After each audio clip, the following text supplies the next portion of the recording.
So we're just supposed to describe how the graph of x squared, which looks like this, can be transformed into the given equation. So we'll start with this one. X squared, it's got a 3 being added to it.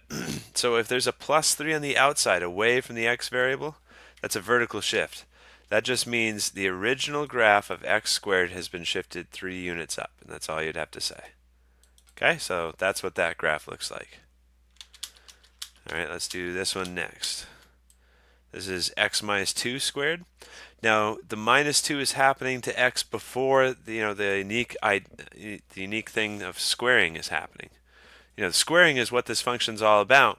We're subtracting 2 from x first before we square it, so we call that a horizontal shift. If you do something directly to that domain variable and then perform your special operation, that's a horizontal shift. And the horizontal shift isn't what you would expect. Minus 2 makes you think, okay, 2 to the left. But a minus 2 actually goes 2 units to the right.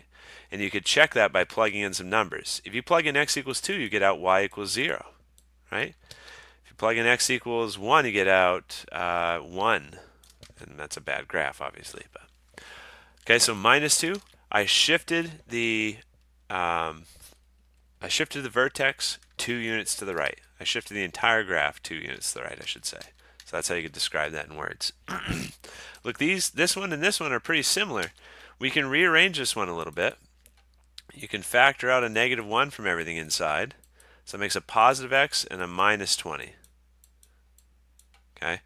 And so if you have two things multiplying to each other, then you can expand it like this.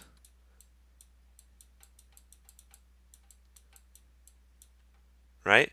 So I factored out a negative 1. That way I could make it more look like the problem we understood from before. So that made it look like this.